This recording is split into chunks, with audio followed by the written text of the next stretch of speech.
All right, welcome everybody to Canyons. How are we doing today? It's great. Let's jump into this morning. I want to tell you a story. In the 1950s, science was racing to discover the structure of DNA. It's something that they knew was like a factor, but they just didn't know a lot about it. And so what they did is, they started really looking like try and find out what does it look like. Now, here in 2025, we take the double helix for granted, don't we? Like, we see that, we just automatically know what it was, but at that point, it had yet to be discovered. And without the double helix, how would we ever know how dinosaurs were cloned, right? Right? Like, that's what we need. So, from Jurassic Park, that they needed, right there. Without that, we would never know. And so this is very important that science give us some answers. So most of you know that there's two gentlemen named James Watson and Francis Crick who are credited with the discovery of the structure of DNA. But there was a brilliant chemist that kind of has gone through history unrecognized, but was at the center of it all. There was a woman by the name of Rosalind Franklin, who was obviously a chemist in the 1950s, and she was an expert in something called X-ray crystallography. But you can imagine the academic culture, especially in the 1950s in Great Britain, was not necessarily friendly to women. This is a true story. The first day that she was introduced to her lab partner, Maurice Wilkins, he assumed that she had been hired to be his lab assistant, not his lab partner. But she was undeterred. She was tenacious. And so in 1952, she captured what's called Photo 51. And at this point, this was the clearest X-ray image of DNA ever taken. Now, my big dumb brain heard this, and I immediately thought that we saw the traditional double helix, but no, it was something more like this, where it was a step in the right direction. It was the breadcrumbs to where it would lead, but nobody quite knew what to expect.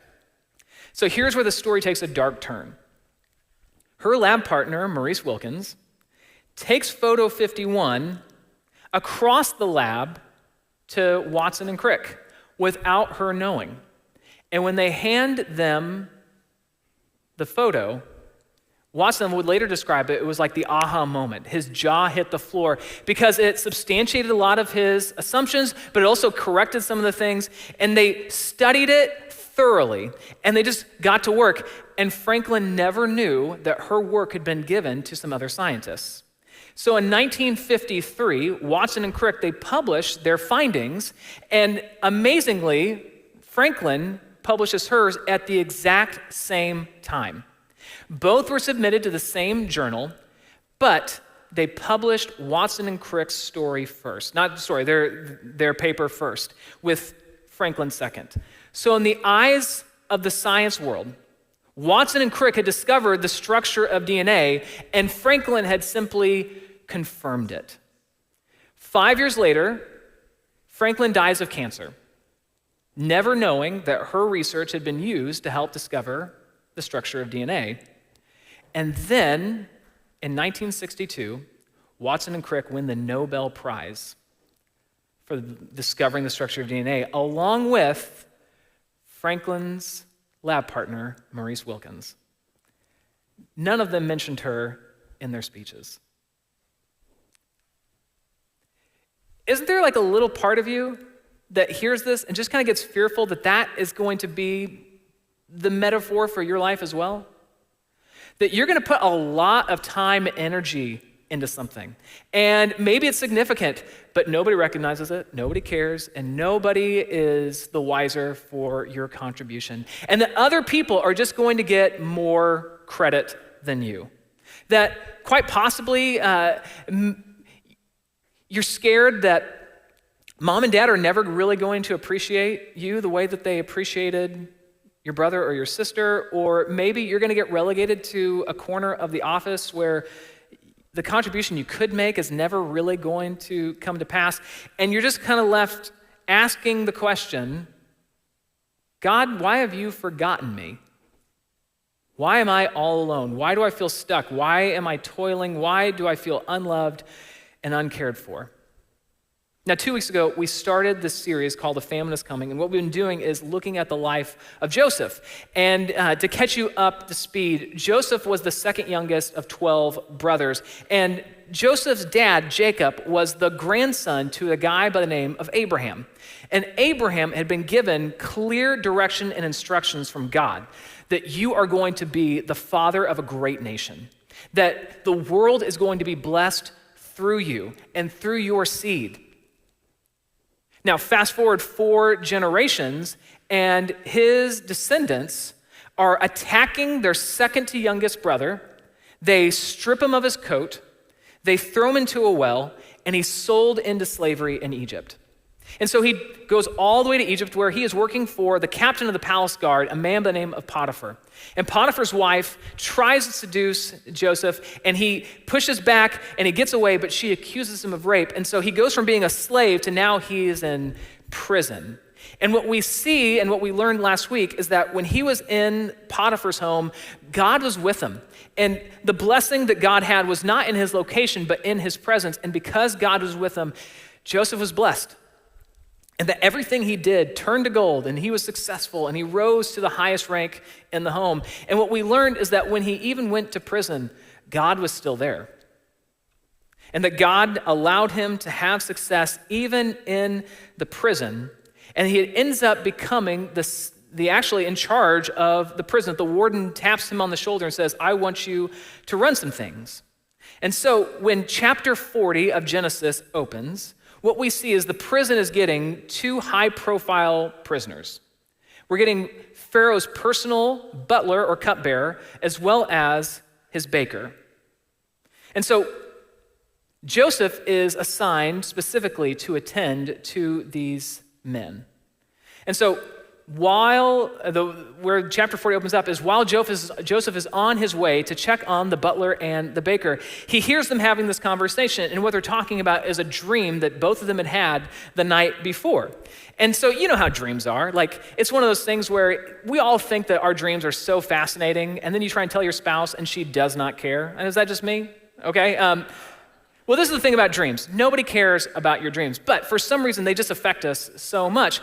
And so their dreams were so vivid, they were so crazy, that they're asking everybody, please interpret this for me. Like, try and tell me what this means. And they're just striking out left and right.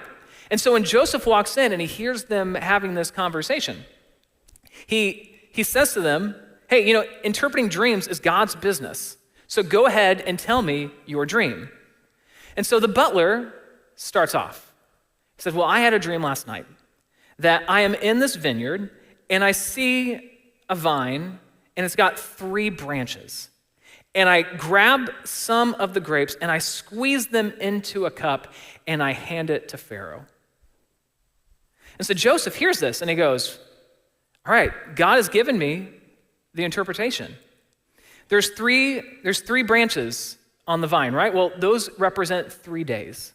In 3 days' time, you are going to ascend back into the palace and you will be reestablished as Pharaoh's personal cupbearer and butler.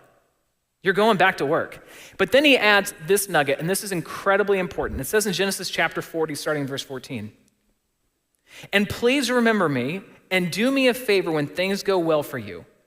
Mention me to Pharaoh so he might let me out of this place. And he gives the backstory. He says, I was kidnapped from my homeland, the land of the Hebrews, and now I'm here in prison, but I did nothing to deserve this. I don't know about you, I feel like this is pretty reasonable. If you were ever in a position where you were unfairly and unjustly accused of something you didn't do, and you were sold into slavery by your brothers, and God gave you the ability to interpret dreams, I think you're allowed one wish, okay? So he has one wish. Do not forget me. Do not forget me.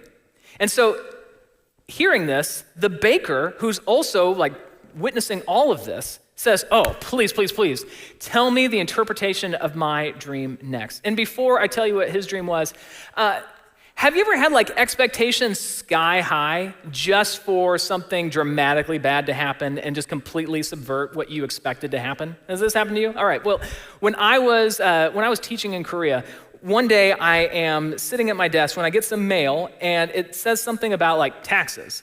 And so two other of my friends, we get the same letter, and we take it to one of our coworkers who speaks English and Korean fluently. And we ask them, like, hey, what does this mean? And they open it up, they look through it, and they say, oh, okay, so you're due for a tax refund. All you have to do is take this paper to the tax office, and they will give you your money. And we look at the numbers that are on the paper, and we're all like, this is awesome. This is great news. So that next day, like, we were people that we normally took public transit, buses, subways, all that kind of stuff. On that day, we were taking a cab, baby. Like, we were gonna, like, the whole time that we're on our way to the tax office, we're just all thinking about how are we gonna spend this money? My friends, like one of them's thinking, oh, I'm gonna buy like a new DSLR camera. Another one's like, I'm gonna buy a new iPod. I'm like, I'm a man of simple taste. I'm gonna buy a lot of chocolate dipped ice cream cones from McDonald's. Like, we're all talking about, like, how are we going to spend all this money that we're about to get? And all of that excitement dies in about 5 minutes. I walk into the office, I hand them my paper, and they say, oh, this is how much money you owed. It looks like you've already paid this. You don't have to pay anything. And so I go from thinking I'm about to get like a big paycheck to I'm getting nothing. Like, that's pretty bad, but it was even worse for my friends. They went from I'm getting a lot of money back to you're paying $300 and you're paying $700. And you're probably asking the same question I'm asking. What was the deal with my coworkers who told me that I was getting a refund? I don't know. I don't know, like, what's going on here. Like, is there like some program in Korea where you get like 10% of like foreign tax delinquents, like how much they pay back? I don't know, I'm just asking the question. I don't know what's going on. All I do know is a year later, I got a message from one of them saying, hey, Matthew teacher, your 2011 copy of your tax papers come in. There's money waiting for you back here. Please come back. P.S. Have you seen Gangnam Style? This is a true story. That's exactly how it said. I never returned, okay? So I don't know. Do I get arrested on site? It's a good question. But either way, here's what happens. The baker says, I also had a dream. Now, in my dream, the number 3 is also significant. I had 3 baskets of bread balanced on my head. And then the birds fly over, they land, and they eat up all the bread. I am not gifted in dream interpretation. But even I hear that and I know there's nothing good coming from this dream. And I don't know, like, it's kind of funny that Joseph doesn't clean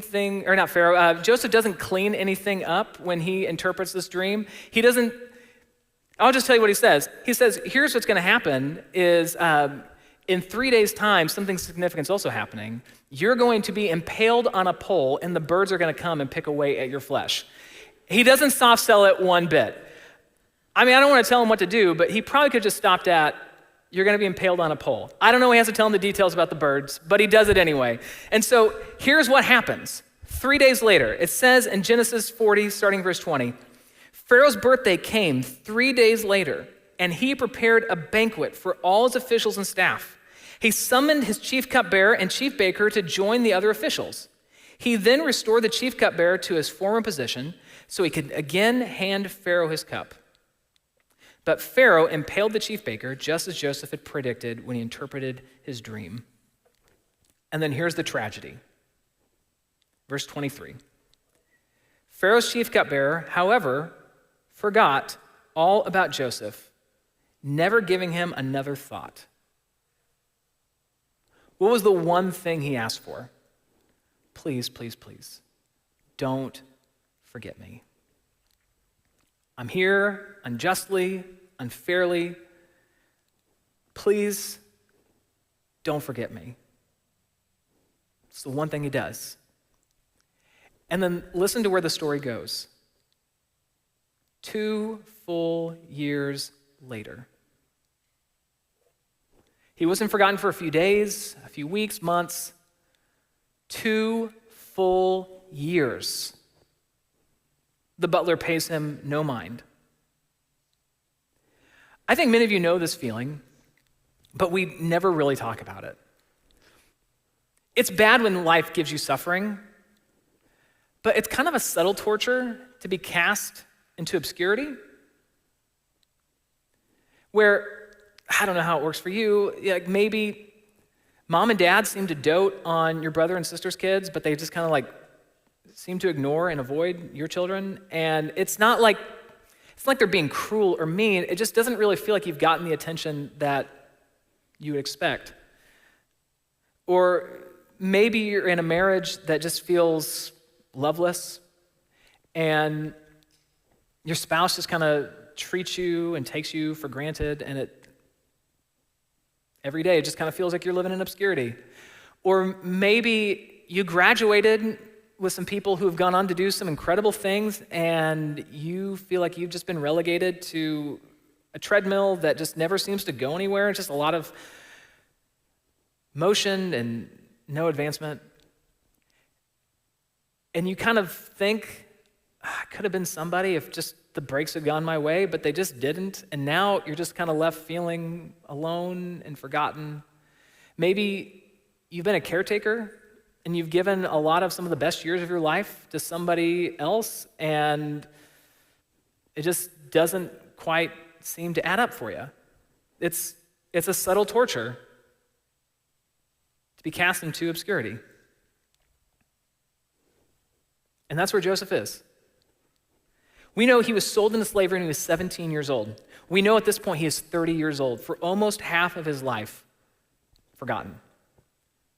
Separated from his parents, unloved by his brothers, falsely accused by his master, and now when it seemed like the breaks were coming, all of the evidence was there that some breakthrough was coming, that Pharaoh's chief butler, the person who has his ear, you've done such an incredible thing for, and you add one request: please don't forget me.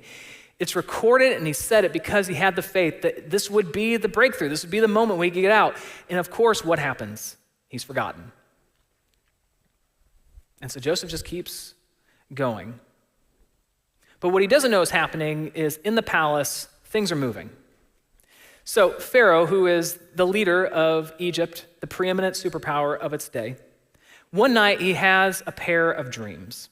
And the first dream he has is kind of weird, where all of a sudden he sees these 7 beautiful, fat cows come up out of the Nile River, and they're just like the most gorgeous livestock scene you've ever seen in your life. And then followed right behind him are 7 of the ugliest, scrawniest, worst-looking cows. They come up, and they eat the healthy cows. And just like, well, I had artificial intelligence help me this week. This is, if you want to try and have the same nightmares I've been having, check this out. This is just kind of an idea of what's going on. All right, yep, okay, perfect. So you get kind of the idea. So he wakes up and he's like, I'm done with hamburger. I don't need it anymore. I'm okay without it. And he finally talks himself down and he goes back to sleep. And in his next dream, he sees a single stalk of grain with 7 of the healthiest, plumpest heads of grain you've ever seen. I know we're all looking at this online all the time, just normal dream stuff, normal things that we're interested in, heads of grain. And all of a sudden, 7 of the worst looking, scrawniest, sickest looking grain come and they swallow up. Here, this is kind of the idea.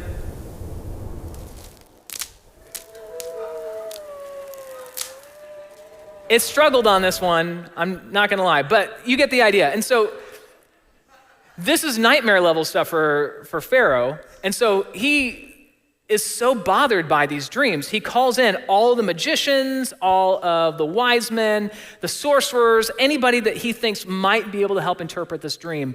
And everybody is striking out. Nobody can seem to give him any answers at all.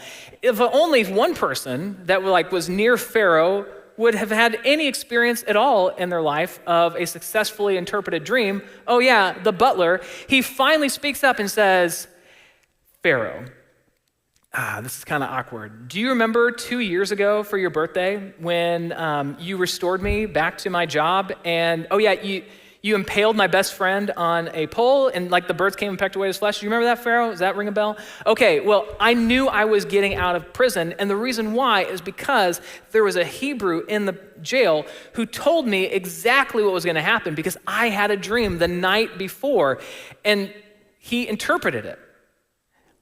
My bad, I knew the whole time, there was somebody there. And so it says in verse 14 of Genesis 41, Pharaoh sent for Joseph at once, and he quickly brought from the prison, and after he shaved and changed his clothes, he went in and stood before Pharaoh. Just good move, right? Like take a shower before you see the king. So it says in verse 16, "It's beyond my power to do this," Joseph replied, "but God can tell you what it means and set you at ease." So Joseph tells Pharaoh the meaning.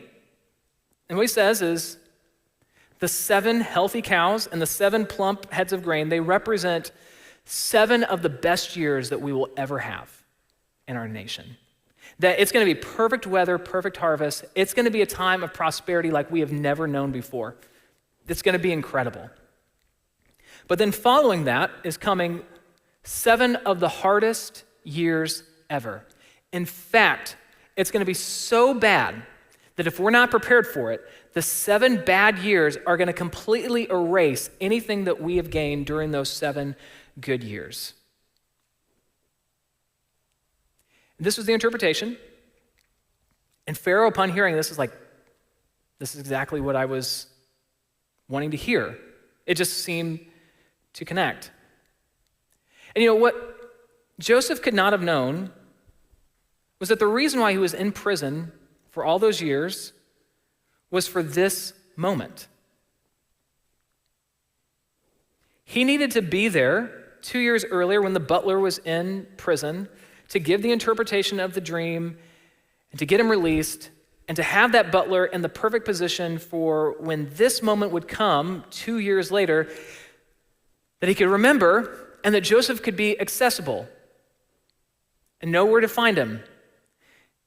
And so what happens is he is rescued from the prison, and then he goes and he interprets the dream.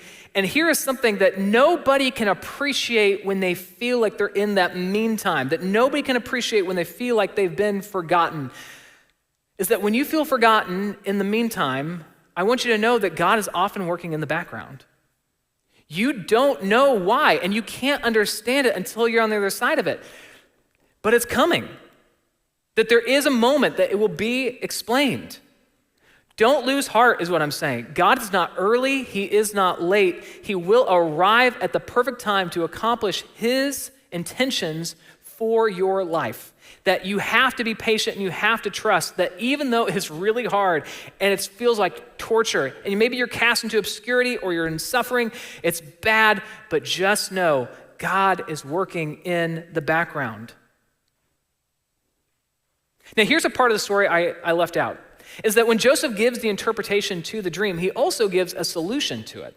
He actually says, Pharaoh, here's what you're going to need to do, is that you need to build grain elevators, you need to have storage, that you need to have an infrastructure in place so that when those 7 years start, you're able to collect as much food as possible. Because if we're not prepared, when the 7 years are coming, we are going to starve. So we have to be ready. Now, here's the thing. I believe that God gave Joseph some supernatural insight to say, like, hey, here's how you can structure this. But I also want to point out, what has Joseph been doing for the last 13 years? He was in charge of Potiphar's home. He is in charge of the prison. At this point, he's somewhat of an administrative savant. And so I believe that there was a supernatural indwelling in that moment to like give him the insight of what he needs to do.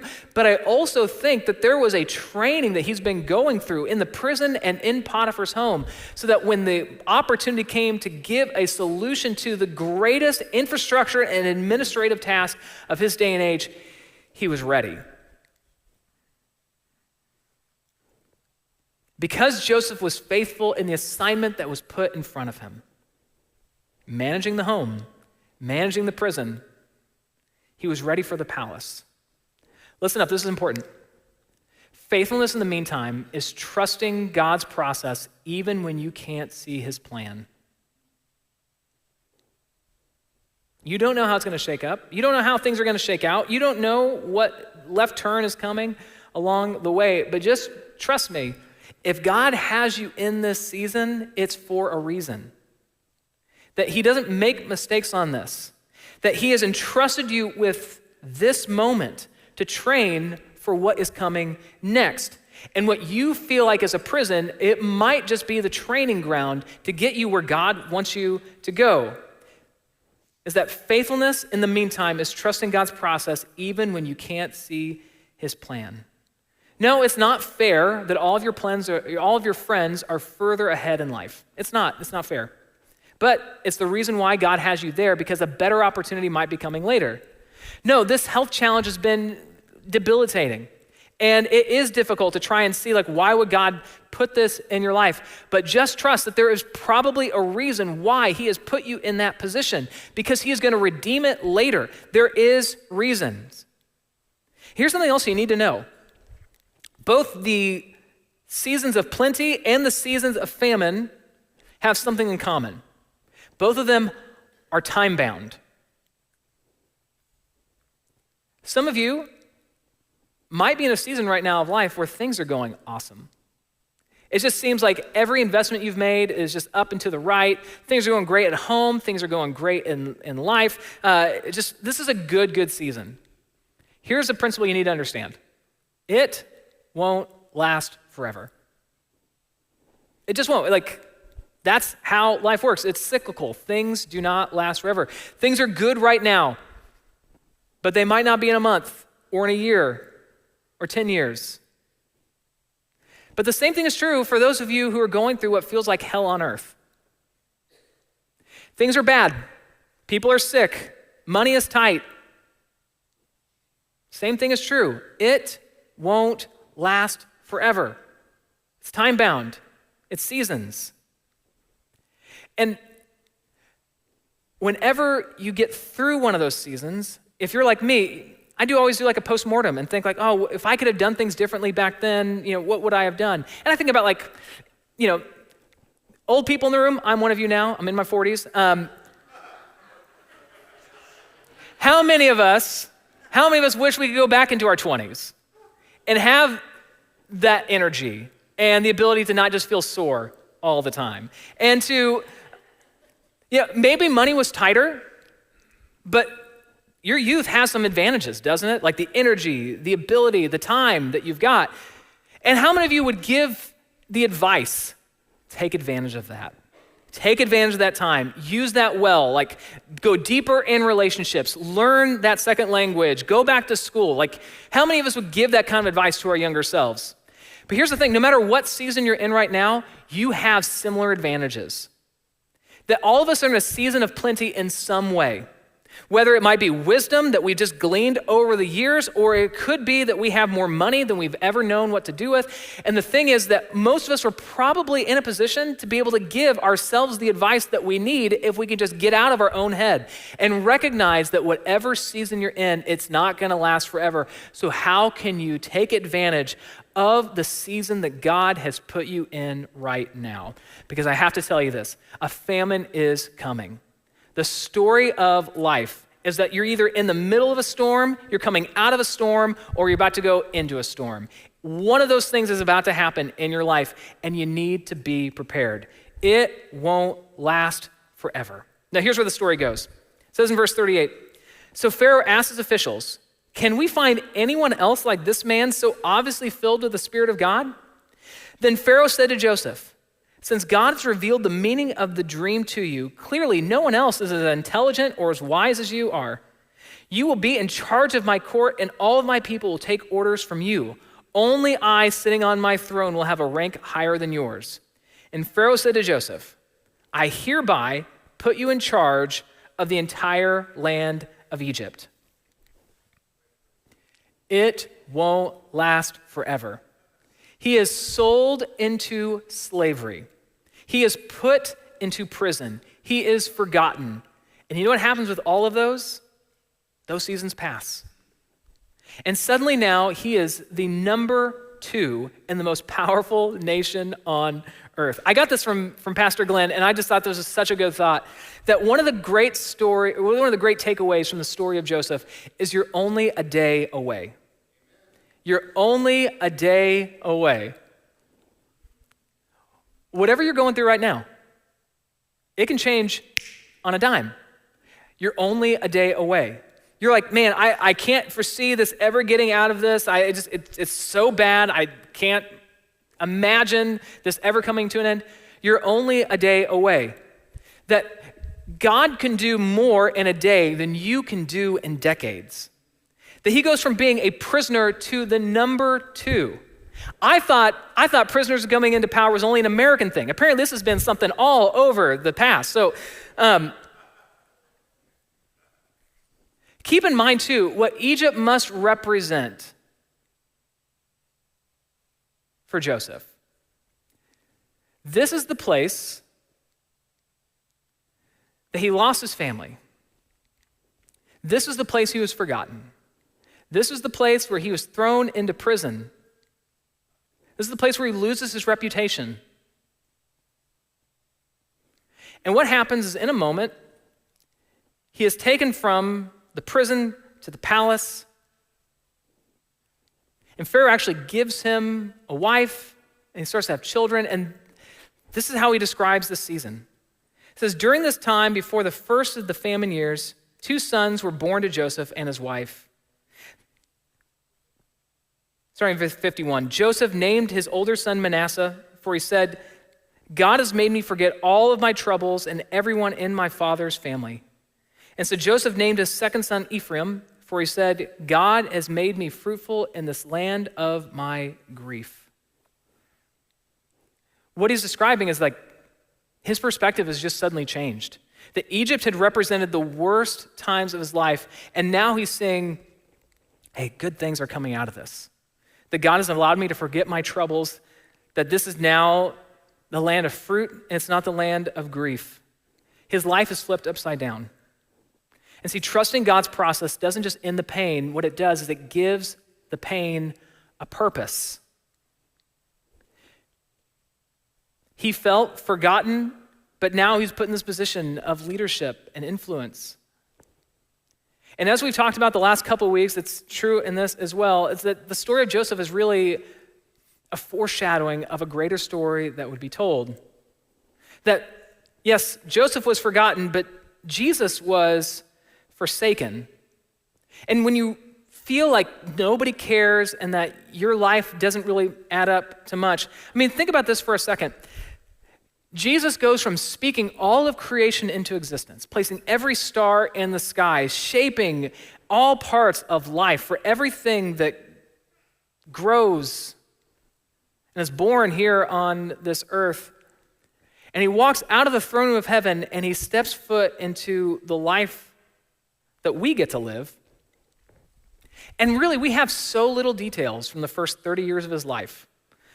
This time of year, we focus so intently on the Christmas story, but you know that only shows up in 2 out of the 4 Gospels, that 2 out of the 4 didn't think that was that significant enough to actually retell. We get one story about him when he's 12 years old and he hangs back at the temple, but really we know nothing else about Jesus' life until he reaches 30 and he steps into a life of ministry.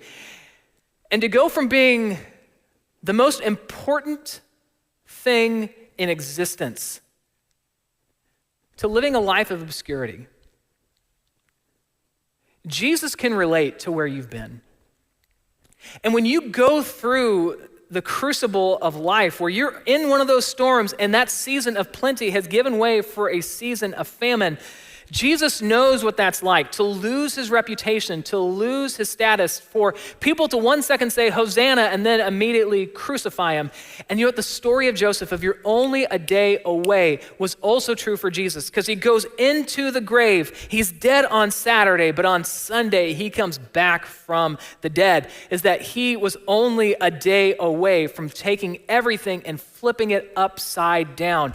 And because of the resurrection, this is true for you as well. He can give purpose and hope to whatever situation you are in, that it feels like it's never going to be over, but it won't last forever. And because of the resurrection, you know that your pain can have a purpose and that he can put you in a place where only you, empowered by his Spirit, can make a difference.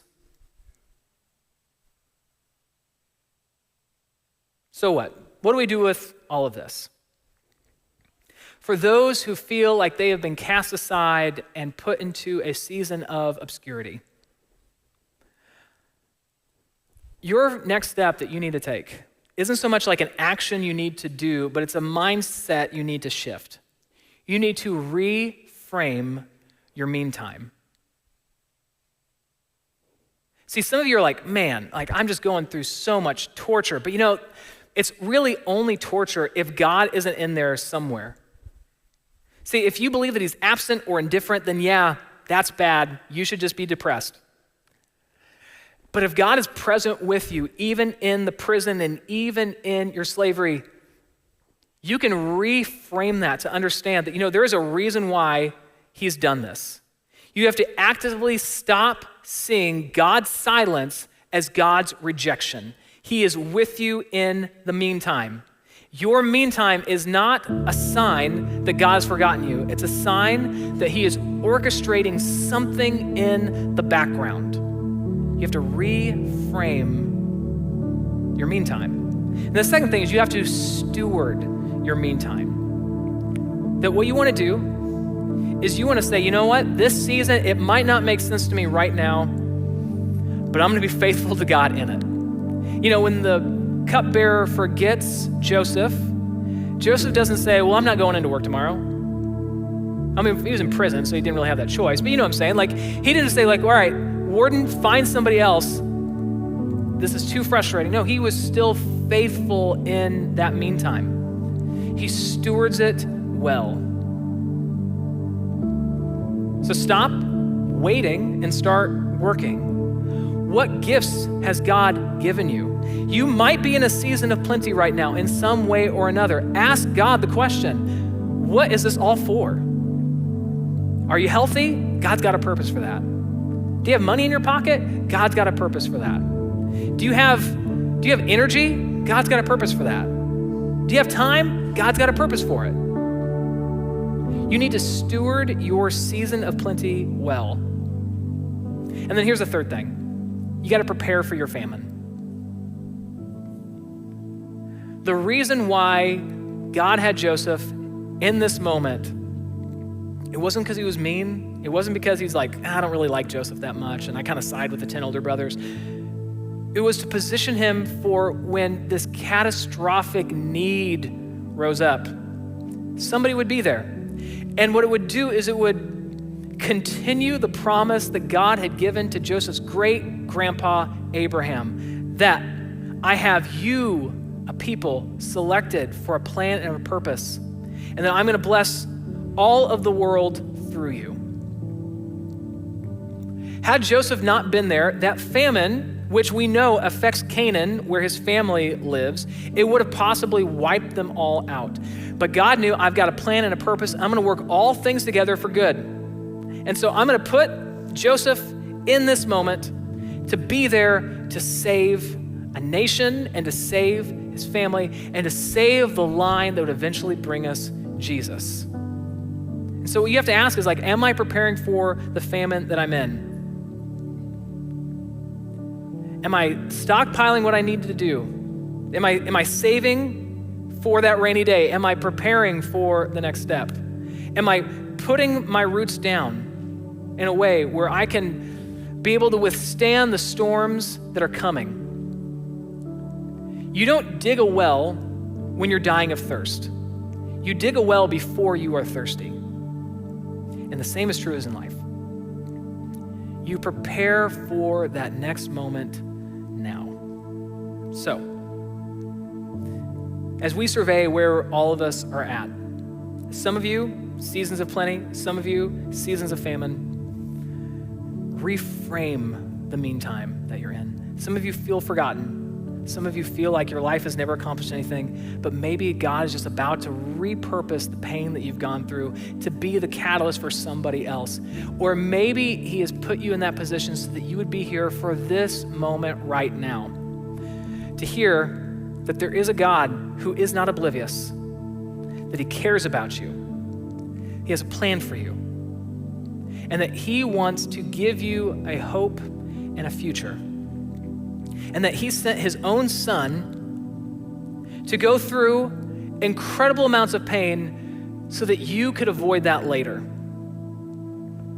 And through Jesus' death and his resurrection, we have new life. And so I want to pray for those in this room who are like standing right now on the edge of either saying yes to Jesus or saying no to Jesus, I want you to know he loves you, he desires a relationship with you, and he died for you, and he wants to invite you into that relationship. So if you would, bow your heads, close your eyes, let's pray together. God, I pray for those who are in this room right now who feel alone and feel forgotten. That God, you would remind them that their pain isn't purposeless, that you want to reframe the meantime that they're in. God, I pray for those who need to say yes to you for the very first time. That God, your Holy Spirit would just be in this moment right now, that he would be speaking to the hearts of those who are just like, I'm maybe yes, no, that God, you would make it an emphatic yes. That they would say this prayer to themselves of God, I'm in desperate need of you. I'm asking you to forgive me my sins, take full control of my life, be my Lord, be my Savior, save me, God. And God, I also pray for those who need to reframe the season that they're in, that God, that you would show them exactly how they can take advantage of the benefits and the gifts, the skills that they have been given. That God, that you would show us exactly what we should do in our meantime moments as we prepare for our seasons of plenty and our seasons of famine. So Lord, I pray this all in your son Jesus' name. Amen.